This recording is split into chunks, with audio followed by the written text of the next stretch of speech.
सतनाम साहिब बंदगी सभी भक्त आत्माओं को, सभी साधु संत समाज को। आज हम आपको बतलाएंगे ज्ञान के शत्रु कौन है, ज्ञान में बाधा कौन डालता है, आपके ज्ञान में बाधा कौन डालता है। आइए जानते हैं। अगर हमको इस संसार में कुछ भी चीज की जरूरत ना हो, यानी किसी भी चीज की हमको जरूरत ना हो और हमें किसी से कुछ भी नहीं चाहिए, तो झूठ बोलने की जरूरत ही नहीं है। लेकिन इस संसार में जो स्वार्थी लोग होते हैं, उन्हें कुछ ना कुछ चाहिए। अब कुछ ना कुछ क्या है, बहुत सारी चीजें। ऐसा नहीं है कि लोग धन दौलत के पीछे ही झूठ बोलते हैं। झूठ बोलने के कई कारण होते हैं और सबसे बड़ा कारण होता है मान बढ़ाई। लोगों को मान बढ़ाई मिलती है झूठ बोलने से। यानी कि सत्संग में कोई चला गया और सत्संग के माध्यम से लोगों को विश्वास दिला दिया और लोग उसके पीछे चल रहे हैं।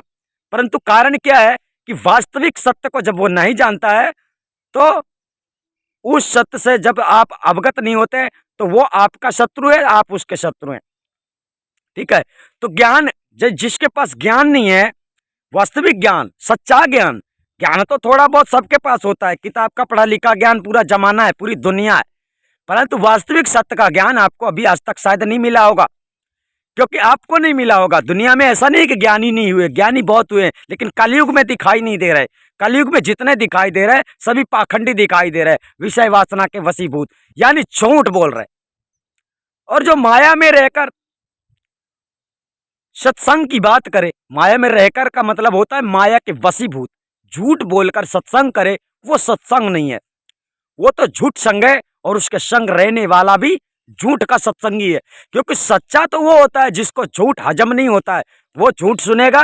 एक झूठ अगर उसने पकड़ लिया, हम कहते हैं हमारे एक झूठ को तुम पकड़ो, फिर उसके बाद कहना कि तुम झूठ बोलते हो, तो हम आपसे उसके लिए क्षमा मांगेंगे कि हाँ, हमसे ये बात झूठ निकल गई है।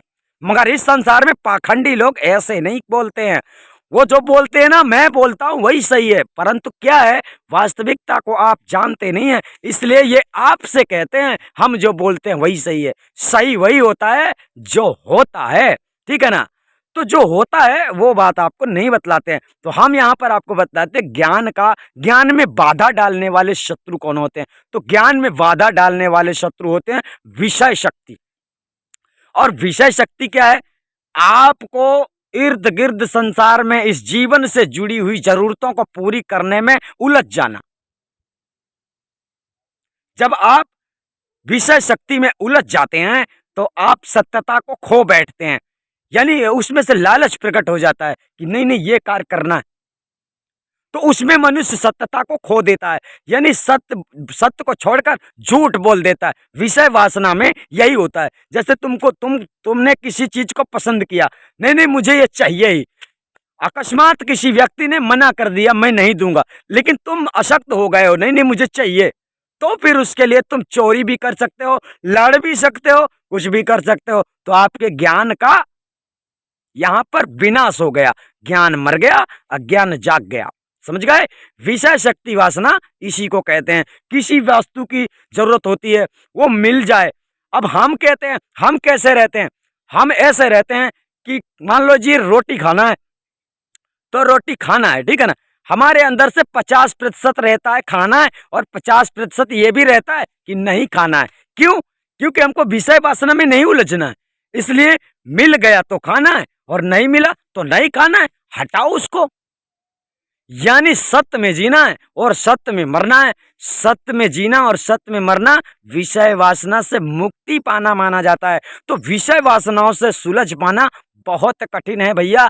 तो साहिब कहते हैं, साहिब के वचनानुसार हम आपको समझा रहे हैं कि ज्ञान का शत्रु जो है विषय वासना है। आप अपने अंदर झांको, अपने अंदर देखो। भले ही आप गुरु शरण में हो, भले ही आप कैसे भी गुरु के शरण में हो, लेकिन आप अपने अंदर स्वयं झांको कि अपने आपके बच्चे हैं, आपके बीवी हैं, आपका घर है, आपके परिवार है, आप उनमें किस प्रकार से विषय वासना में रत हैं या नहीं। विषय वासना किसी भी चीज में हो सकती है। आप लड़के के सुख के लिए सोच सकते हो, माता पिता की सेवा के लिए सोच सकते हो, तुम अच्छा ही सोचोगे, घर के बारे में तुम बुरा नहीं सोचोगे, लेकिन वो भी तुम्हारी विषय वासना ज्ञान से गिरा देगी। यानी बच्चों के लिए भी तुम गलत कर सकते हो। लेकिन इस संसार में अगर तुम सत्यता पे चल पड़े हो, सच्चा गुरु तुमको मिल गया है, तो तुम्हें वो गलत से निकाल देगा। क्योंकि इस संसार में घर में जितने सदस्य आपके पाए जाते हैं वो सभी सदस्य पल भर के साथी हैं, यानी कि इस क्षण भर के साथी हैं। जब तक तुम्हारा जीवन है तब तक के साथी है। इसके बाद ना तुम उसके बाप हो और ना तो वो तुम्हारे बेटे हैं, ना तुम्हारा कोई दादा है, ना तुम्हारी कोई पत्नी है और ना ही तुम्हारा कोई माँ है। इस बात को अच्छी तरह से नोट कर लेना। तो यहाँ पर जो रिश्ते नाते हैं थोड़े समय के लिए होते हैं, तो विषय वासना में जो रत हो जाता है वो अज्ञान का कार्य करने लगता है, लेकिन जो ज्ञानी हो जाता है वो विषय वासनाओं से छूट जाता है। यानी वो हर प्रकार से अब परमात्मा के लिए मरने, ये परमात्मा के लिए कुर्बानी देना ही परमात्मा की भक्ति मानी जाती है। तो यहाँ पूजा थाली घुमा लिए, पूजा कर रहे परमात्मा की, तो ऐसा पूजा नहीं होता। परमात्मा के भजन ऐसे नहीं होते। परमात्मा का सब कुछ अलग है। परमात्मा का भजन भी हमने आपको बतलाया था कि मन को तरंग मार लो बस हो गया भजन, फिर भी बतलाएंगे एक वीडियो बनाकर। तो परमात्मा के सारे खेल अलग है। परमात्मा के खेल में भौतिक कार्य कुछ भी नहीं होता है। भौतिक कार्य का मतलब होता है ये जो जुलूस निकालते हैं, कोई चौका आरती करता है, ये कुछ भी साहिब के संदेश में ज्योति प्रपंच नहीं आता है। कुछ भी साहिब के प्रपंच में नहीं आता है। साहिब के वास्तविक सत्य में आता है केवल अपने आप की अवस्था को बदल लो, अपने रहने गहने को सुधार लो। जो तत्व ज्ञान आप नहीं जानते, सार शब्द विदेह स्वरूप, उसे भेदी गुरु से प्राप्त कर लो और उसके बाद अपनी अवस्था को सुधारो। तो अपनी अवस्था में तुम कब आओगे? जो इस संसार में अपनी अवस्था को धारण कर चुका है, जो अपनी अवस्था में है, जो अपनी, मान लो एक व्यक्ति अपनी अवस्था में है, हम अपनी अवस्था में हैं, तो हम तुम्हें वो अपनी अवस्था में ला सकते हैं। तो गुरु शिष्य को अपने जैसा बना लेता है। ये गुरु का महत्व होता है। इसलिए जन्मों जन्म तक, मतलब जब तक जीवन है तब तक गुरु को छोड़ना तुम्हारे लिए हितकारी नहीं है, यानी गलत है। क्योंकि उसी के संग में जाओगे और उसे ही गवाही देना पड़ता है कि ये हमारे गुरु।